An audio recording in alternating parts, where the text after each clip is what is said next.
दोस्तों, आज की ये कहानी है उस एक्टर की जिसने 70 से 80 के दशक में अपने चेहरे की चमक से करोड़ों दिलों की धड़कन बन बॉलीवुड पर राज किया और अपने बेहतरीन अभिनय कौशल के चलते 100 से भी अधिक फिल्मों में काम किया। भले ही वो मुख्य अभिनेता जैसे स्टारडम नहीं पा पाए हों, मगर उन्होंने अपने अभिनय के दम पर हिंदी सिनेमा में एक बेहद खास जगह बनाई है जिसे भूल पाना नामुमकिन है।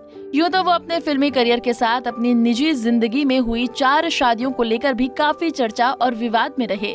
जी हाँ दोस्तों, यहाँ बात हो रही है फिल्म बॉलीवुड के मशहूर एक्टर विनोद मेहरा जी की, जो कि अपने दौर में अपने फिल्मी करियर के साथ अपनी निजी जिंदगी को लेकर भी काफी सुर्खियों में बने रहे। इस वीडियो में हम आपको विनोद मेहरा के प्रारंभिक जीवन, करियर और निजी जिंदगी से जुड़ी तमाम वो बातें बताएंगे जिनके बारे में आपने कभी नहीं सुना होगा। विनोद का जन्म 13 फरवरी सन 1945 को पंजाब स्थित अमृतसर में हुआ था। उन्होंने अपनी स्कूली शिक्षा sacred heart boys high school Santa cruise में पूरी की और बाद में सेंट जेवियर्स कॉलेज मुंबई से स्नातक तक की पढ़ाई की। जब विनोद छोटे थे तब उनकी बड़ी बहन शारदा फिल्मों में को एक्ट्रेस के तौर पर काम किया करती थी। इसी वजह से विनोद को भी फिल्मों में आसानी से काम करने का मौका मिल गया। अब उन्हें पहली बार फिल्म रागनी में एक चाइल्ड आर्टिस्ट के रूप में काम करने का मौका मिला। उस वक्त विनोद सिर्फ 13 वर्ष के थे और एक चाइल्ड आर्टिस्ट के तौर पर ही उन्होंने अपने बेहतरीन अभिनय से सभी दर्शकों का दिल जीत लिया था। इस फिल्म के बाद उन्हें कई फिल्मों के ऑफर आए और उन्होंने अपने बचपन में कई फिल्मों में काम भी किया, लेकिन बड़े होकर उन्होंने फिल्मों में काम करना छोड़ दिया और एक प्राइवेट कंपनी में मार्केटिंग की नौकरी करने लगे थे। सन 1965 की बात करें तो उनके कुछ दोस्तों ने उन्हें एक ऑल इंडिया टैलेंट कॉन्टेस्ट में भाग लेने की सलाह दी, जिसमें देश भर के युवा पार्टिसिपेट कर रहे थे। इस प्रतियोगिता के विनर के लिए फिल्मों से लेकर मॉडलिंग तक का सफर आसान हो जाता है। ऐसे में अपने कुछ दोस्तों की जिद पर विनोद मेहरा ने इस प्रतियोगिता में हिस्सा लिया। इस कंपटीशन के विनोद ने लगभग सारे राउंड जीत लिए थे, लेकिन फाइनल राउंड में अभिनेता राजेश खन्ना जी से हार गए और दूसरे नंबर पर आए। इस कंपटीशन से उन्हें फायदा ये हुआ कि उन्हें हिंदी फिल्मों के ऑफर आने लगे, जिसके बाद वो एक वयस्क के रूप में उन्होंने अपने करियर की शुरुआत 1971 में अंग्रेजी नाटक अ गर्ल कॉल्ड रीता पर आधारित एक स्मैश हिट फिल्म एक थी रीता के साथ की, जो कि बॉक्स ऑफिस पर सुपरहिट फिल्म साबित हुई और इस फिल्म में वो मुख्य अभिनेता के किरदार में नजर आए और फिल्म में उनके अपोजिट तनुजा ने काम किया था। फिल्म एक थी रीता के बाद उन्होंने बैक टू बैक कई फिल्मों में काम किया।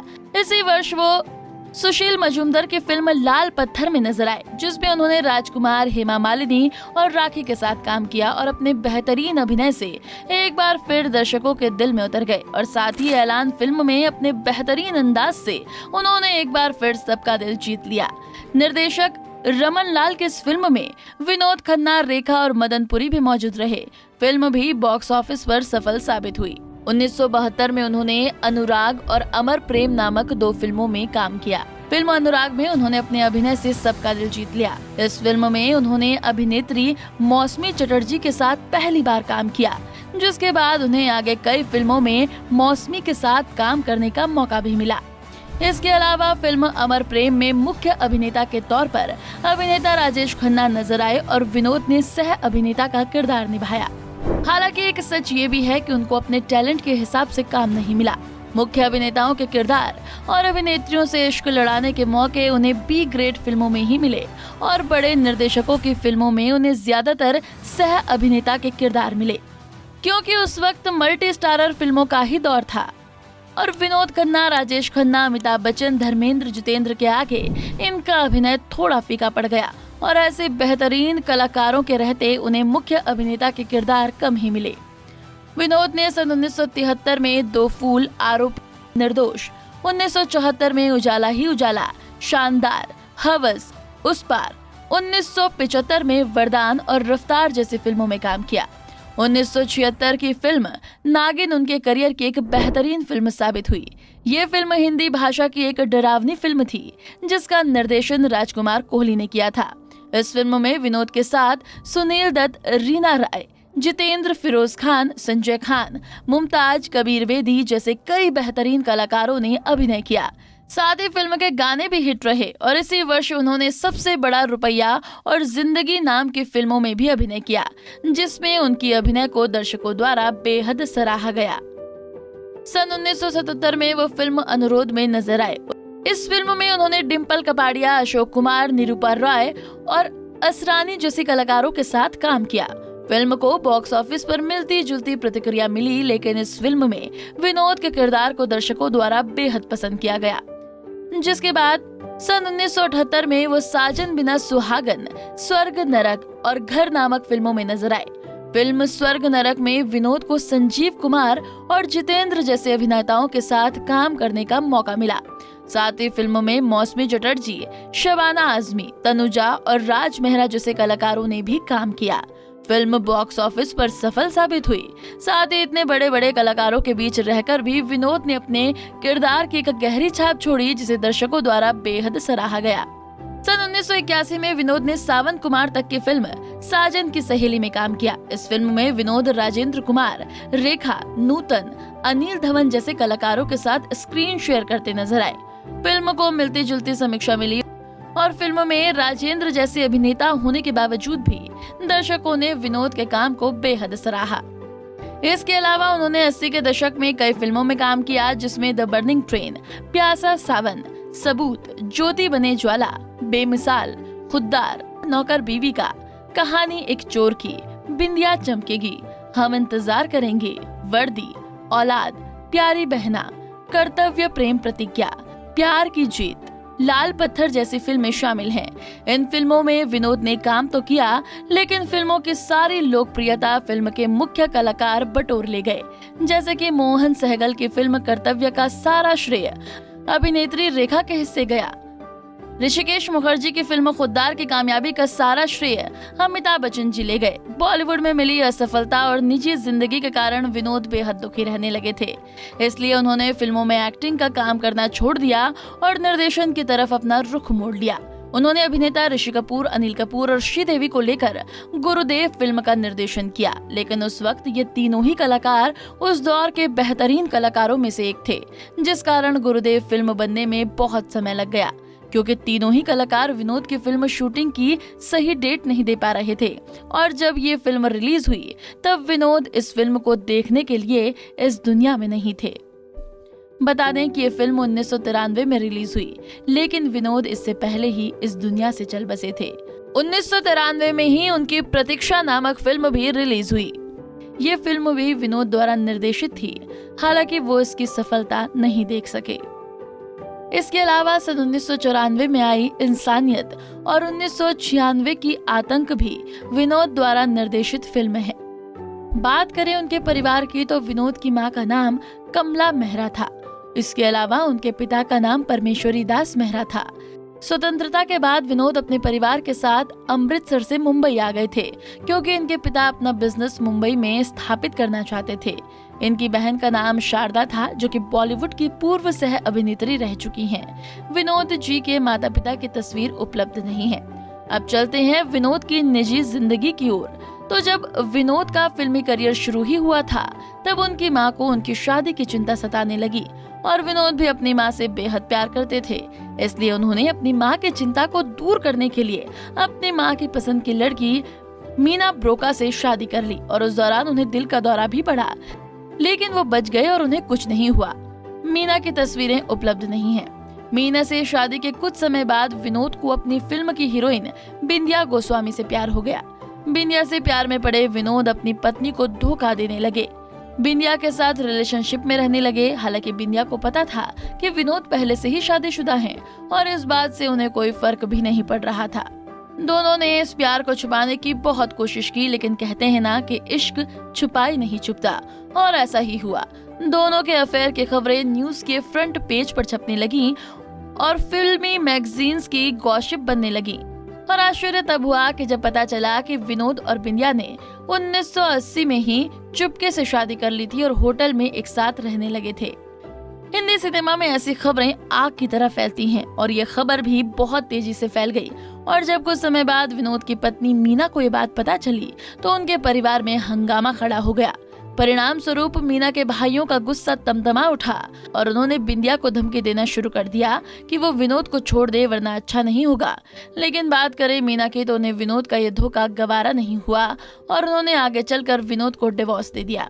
बिंदिया और विनोद का रिश्ता बहुत अच्छा चल रहा था, मगर 80 के दशक के शुरुआती दौर में ही विनोद की निजी जिंदगी में चल रहे हंगामे की वजह से उनकी पॉपुलैरिटी कम होने लग गई थी और बिंदिया को मीना के भाइयों से मिली धमकी की वजह से वो बेहद डर गई थी। इस बीच वो डायरेक्टर जेपी दत्ता के करीब आ गई और एक दिन विनोद को पता चला कि बिंदिया का affair film director JP Dutta से चल रहा है। उस वक्त विनोद तुरंत बिंदिया के पास गए और उन्होंने बिंदिया से कहा कि वो ऐसा ना करे। उन्होंने बिंदिया से बहुत मिन्नतें की, लेकिन बिंदिया तो जेपी दत्ता के प्यार में पड़ गई थी। उन्होंने विनोद की एक नहीं सुनी और कुछ समय बाद बिंदिया ने खुद ही विनोद को डिवोर्स देकर जेपी दत्ता से शादी कर ली। बिंदिया के चले जाने के बाद विनोद की जिंदगी बहुत वीरान हो गई। वो अकेले रह गए थे। उन्होंने कभी नहीं सोचा था कि बिंदिया उन्हें छोड़कर इस तरह से चली जाएंगी, लेकिन विनोद के साथ वही हुआ जो उन्होंने अपनी पहली पत्नी मीना के साथ किया था। जिस तरह से विनोद ने बिंदिया के लिए अपनी पहली पत्नी मीना को धोखा देकर उन्हें छोड़ दिया, उसी तरह बिंदिया ने जेपी दत्ता के लिए विनोद को धोखा देकर उन्हें डिवोर्स दे दिया। विनोद इस दुख से उभरे भी नहीं थे कि इस दौरान उनकी मुलाकात अभिनेत्री रेखा से हुई। कुछ समय बाद दोनों को एक दूसरे से मोहब्बत भी हो गई थी और दोनों ने शादी कर ली। लेकिन जब विनोद रेखा को अपनी दुल्हन बनाकर अपने घर लेकर आए, तब उनकी मां ने रेखा को अपनी बहू के रूप में स्वीकार करने से साफ इनकार कर दिया और रेखा को घर से बाहर निकाल दिया। लेकिन अचंभे की बात तो ये थी कि इस बीच विनोद चुपचाप खड़े रहे और ये सब देखते रहे। उन्होंने अपनी मां को ऐसा करने से एक बार भी नहीं रोका और रेखा चुपचाप वहां से चली गई। उन्होंने पूरी रात अकेले एक होटल में गुजारी। कहा जाता है कि विनोद की मां को रेखा के अतीत के बारे में पता था। वो जानती थी कि रेखा बिन बिहाई माँ की बेटी हैं, इसलिए उन्होंने उन्हें स्वीकार नहीं किया और इसी वजह से विनोद भी कुछ नहीं कर पाए। ये रिश्ता टूट गया। हालांकि रेखा और विनोद की शादी का अभी तक कोई सबूत नहीं मिला है और रेखा ने भी एक इंटरव्यू में अपनी शादी की खबर को अफवाह बताया था और विनोद को अपना शुभचिंतक बताया था। कहा जाता है कि एक बार विनोद पर शादी का दबाव डालने के लिए रेखा ने कॉकरोच मारने की दवा भी खा ली थी, जिसके बाद काफी हंगामा हो गया था। लेकिन रेखा ने इस बात को मानने से भी इनकार कर दिया। रेखा के बाद विनोद की जिंदगी में किरण मेहरा आई और उन्होंने चौथी शादी 1988 में किरण से की। किरण से शादी के बाद विनोद के 2 बच्चे हुए। उनके बेटे का नाम रोहन और बेटी का नाम सोनिया है। ये दोनों ही अभिनय की दुनिया में सक्रिय हैं।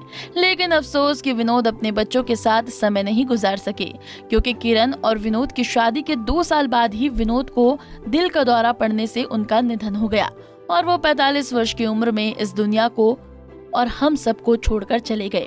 किरण मेहरा ने टाइम्स ऑफ इंडिया को दिए एक इंटरव्यू में कहा कि विनोद के आखिरी समय में रेखा भी उनके साथ खड़ी रही। उन्होंने ये भी कहा कि रेखा उनकी दोस्त के जैसी ही हैं। यहाँ तक कि उन्होंने मेरी और विनोद की शादी भी अटेंड की थी और वो बिल्कुल हमारे परिवार के सदस्य के जैसी हैं। अब बात करें विनोद और किरण के बेटे रोहन की, तो रोहन का जन्म विनोद की मौत के 8 महीने बाद हुआ था, जिसके बाद किरण अपने बेटे और बेटी को लेकर केन्या चली गई। यही कारण है कि रोहन केन्या की राष्ट्रीयता रखते हैं। बता दें कि रोहन का जन्म 7 मई 1991 को मुंबई, महाराष्ट्र, भारत में हुआ था।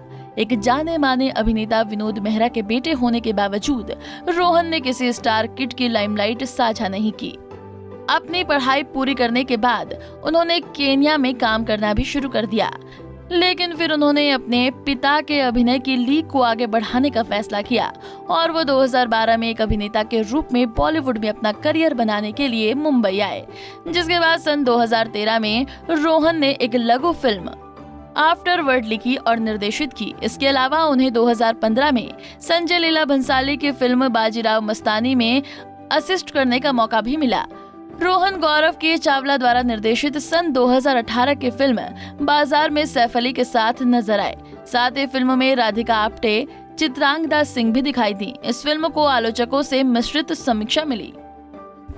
विनोद की बेटी सोनिया एक अभिनेत्री रह चुकी हैं और विक्टोरिया नंबर 203 और रागनी एमएमएस जैसी फिल्मों में दिखाई दी हैं, लेकिन उन्हें फिल्मों में कुछ खास सफलता हासिल नहीं हुई। फिल्मों में फ्लॉप होने के बाद वो दुबई जाकर शिफ्ट हो गई और अब वो दुबई में योगा इंस्ट्रक्टर हैं। वो दुबई के एक बिजनेसमैन एडवाइजर कुणाल सिंह से एंगेजमेंट कर चुकी हैं। तो दोस्तों, यदि आपको हमारा वीडियो पसंद आया हो तो हमें लाइक करना और सब्सक्राइब करना न भूलें। धन्यवाद।